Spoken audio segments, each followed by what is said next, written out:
ರಾಷ್ಟ್ರಧ್ವನಿ ನ್ಯೂಸ್ಗೆ ಸ್ವಾಗತ.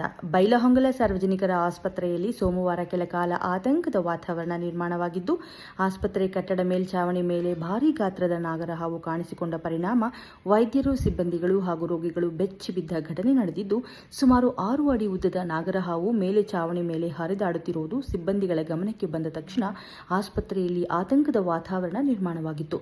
ನಾಗರಹಾವು ಎಡೆ ಎತ್ತಿ ಬುಸ್ ಬುಸ್ ಎಂದು ಶಬ್ದ ಮಾಡುತ್ತಿರುವ ದೃಶ್ಯಗಳು ಕಂಡುಬಂತು. ಕೆಲಕಾಲ ಸಿಬ್ಬಂದಿಗಳು ಭಯಭೀತರಾಗಿ ದೂರ ಸರಿದು ಘಟನೆ ಮಾಹಿತಿ ತಿಳಿದ ಕೂಡಲೇ ಉರುಗ ಪ್ರೇಮಿ ಮಲ್ಲಿಕಾರ್ಜುನ್ ಗಾಣಿಗರ ಸ್ಥಳಕ್ಕೆ ಧಾವಿಸಿ ಕಾರ್ಯಾಚರಣೆ ನಡೆಸಿದ್ರು. ನಾಗರಹಾವು ಅಡಗಿ ಕುಳಿತಿದ್ದ ಸ್ಥಳವನ್ನು ಪರಿಶೀಲಿಸಿ ಯಾವುದೇ ಅಪಾಯ ಇಲ್ಲದೆ ಸೆರೆ ಹಿಡಿದ್ರು. ಅವರ ಸಾಹಸಮಯ ಕಾರ್ಯಾಚರಣೆಯನ್ನ ಕಂಡು ಅಲ್ಲಿದ್ದವರು ನಿಟ್ಟುಸಿರು ಬಿಟ್ಟರು. ನಂತರ ಹಿಡಿದ ನಾಗರಹಾವನ್ನ ಜನವಸತಿ ಪ್ರದೇಶದಿಂದ ದೂರದ ಅರಣ್ಯ ಪ್ರದೇಶಕ್ಕೆ ತೆಗೆದುಕೊಂಡು ಹೋಗಿ ಸುರಕ್ಷಿತವಾಗಿ ಬಿಡಲಾಯಿತು.